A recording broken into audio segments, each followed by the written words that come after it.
Hello and welcome to It's Only Electric. Behind me I have a brand new BMW iX3. It's only 1 week old. It's driving on the 19-inch winter tires. It's equipped with the M package. So this is the Impressive version, the highest spec version of this model. In Sweden it's called Charged Plus, I think. The starting price of the Charged Plus edition or Impressive version is 75,000 euros or 760,000 Swedish SEK. You clearly see the M badge here and some nice black accents. This is actually a fake ventilation. No functionality, only optics. Looks good though. So this car is driving on 19-inch winter tires. Normally this car is equipped with 20-inch summer wheels, and here's how they look. Much better look if you ask me. This car is actually very heavy. It weighs in on 2,286 kilograms, and that's because of the big battery, because compared to the combustion engine version, it's a lot heavier. It has 282 horsepower, driving on the rear wheels, 400 Newton meters of torque. You can't get this car in a four-wheel drive edition, only rear-wheel drive. This car is equipped with an NMC battery with a gross capacity of 80 kilowatt hours and a net capacity of 74 kilowatt hours. The VLTP range is 460 kilometers. That's a decent range for this size of a car and the battery. It would be able to achieve a bit higher range if the car was based on an electric platform completely. When it comes to charging, this is fairly normal. 150 kilowatts of peak power or peak charging speed for DC charging, a CCS connector, and when it comes to AC charging, there is a Type 2 connector with a top speed of 11 kilowatts. This is more or less in the middle of the segment. The charging curve on this car is fairly good. It's a bit better than what you get in the ID4 and also a bit better than the EQC. Not as good as the e-tron though. Let's have a look at the boot. A claimed boot space of 510 liters. That's a good size. You also have a parcel shelf or a trunk divider. I like this construction because you can use it whenever you want to use it. And another great thing is that you can remove this and stow it away in here if you don't store too many cables, charging cables. But there is room for it.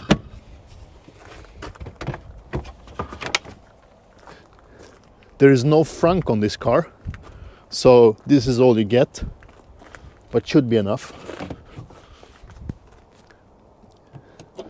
Powered liftgate, of course. BMW is using blue accents to show that their cars are electric.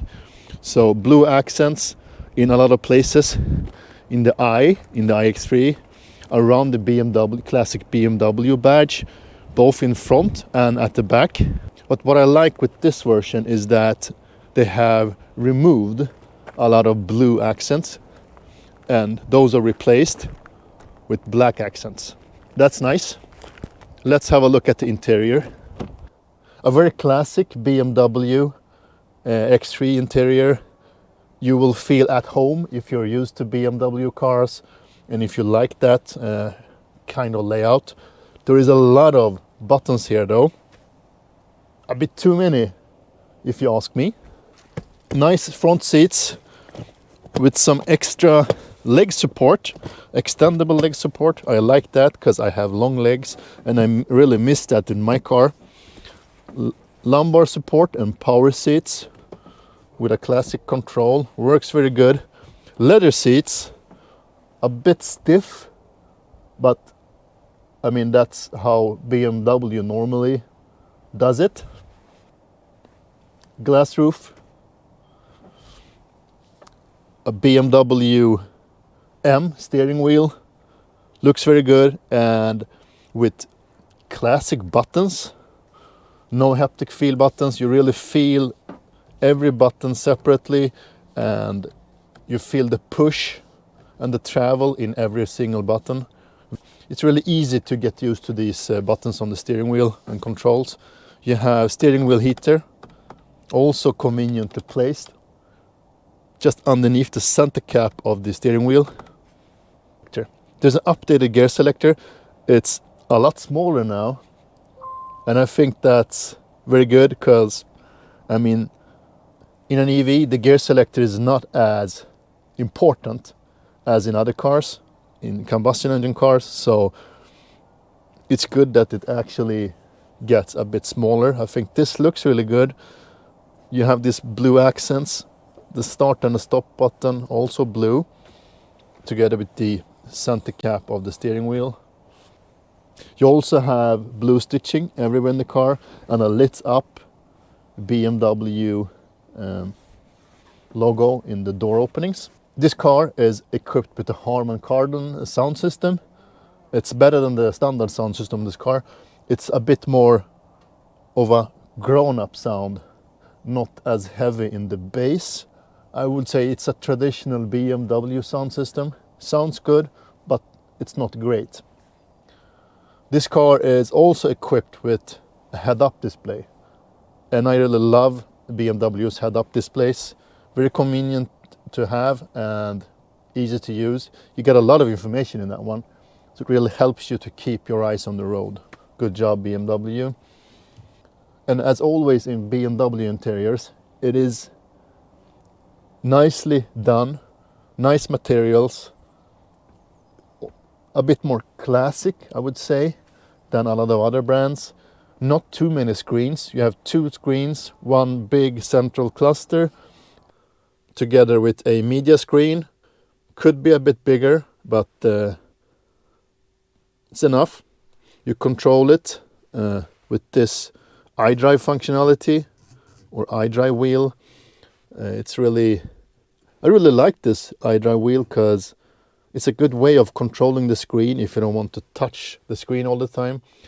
You can use Android Automotive, as I do here, and Apple CarPlay. It's nicely integrated to the car. So to the back seat, I have adjusted the front seat after my liking. So I'm sitting behind myself. Very strange, but I am. And there is actually enough room for me to sit behind myself.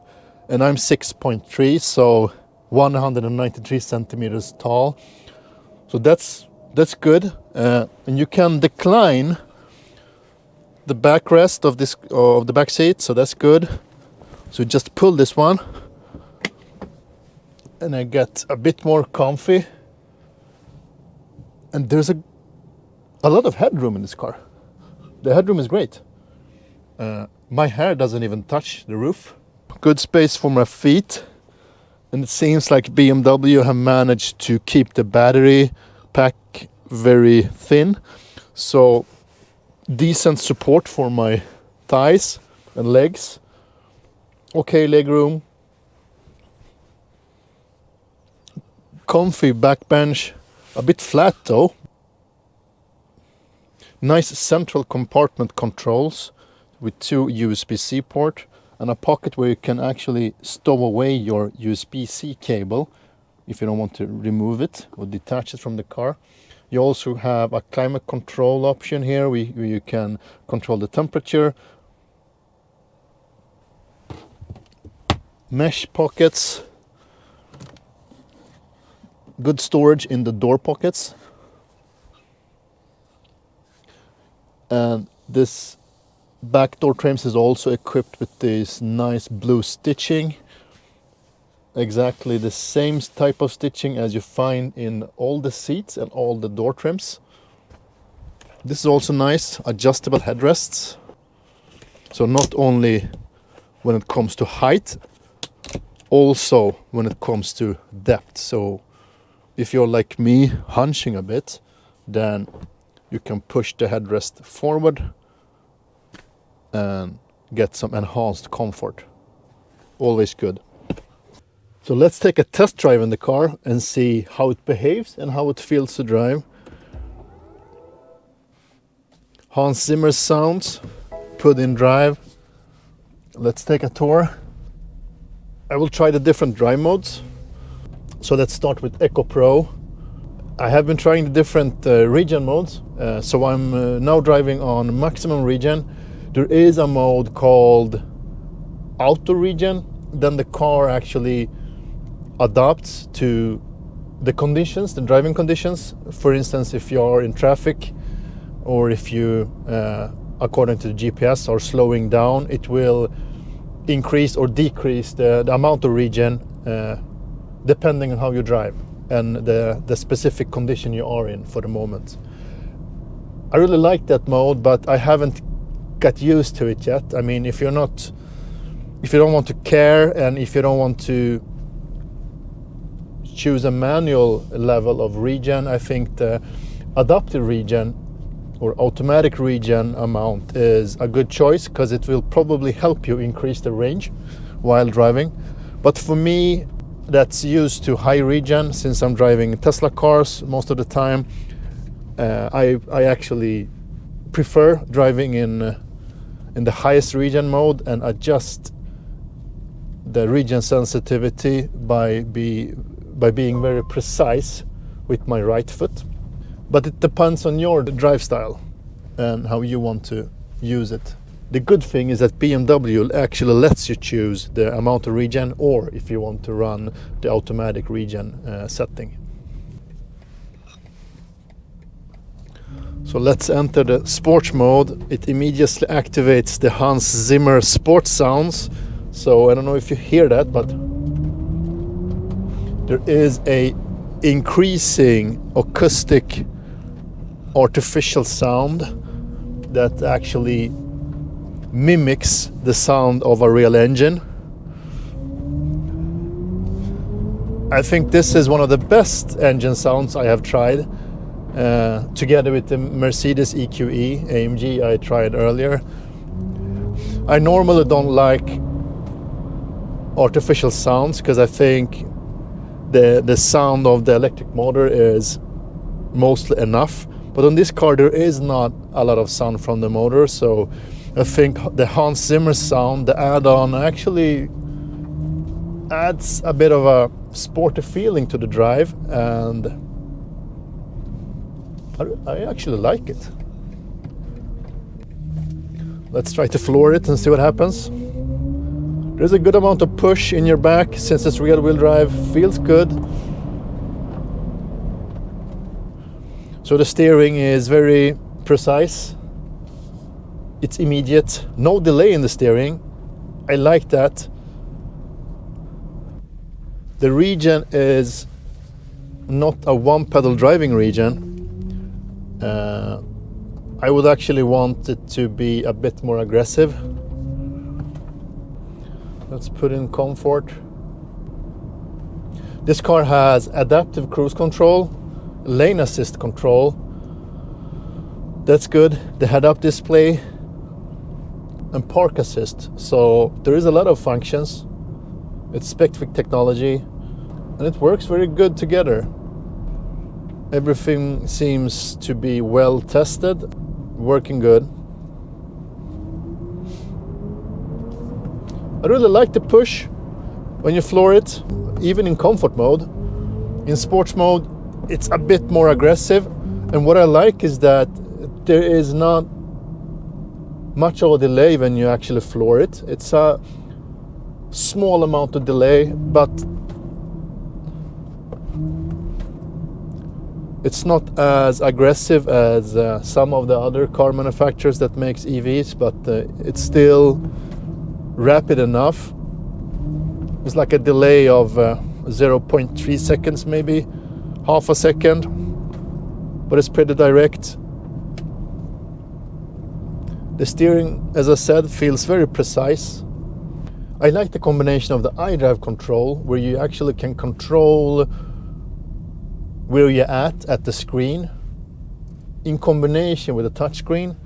Since my hand always is resting on this armrest, it's very easy and convenient to use the iDrive selector instead. I like it. A good combination, because normally you probably don't want to use the touchscreen all the time because it's a bit far away and it's a bit high up, so it's not optimized for touching it while driving. So this actually helps you to cope with that. You need to have a bigger screen closer to the driver and actually also going further down to be able to remove this iDrive control stock. Without this and only that screen wouldn't work out. This car is equipped with acoustic glass in the front, so it's a double glazed solution to keep the noise out. And I think it's fairly quiet in here. It's comfortable and quiet. I think it's on par with the Model Y, maybe a bit more silent in this car. So in the next video I'm going to do a noise test where I'm testing the noise in different speeds, also a acceleration test 0 to 100, and a range and consumption test for this specific car. So stay tuned for that video. I hope you enjoyed the video, so give it a thumbs up and subscribe to my channel to help me to create more content for you guys. Stay electric. Thank you for watching. Speak to you soon.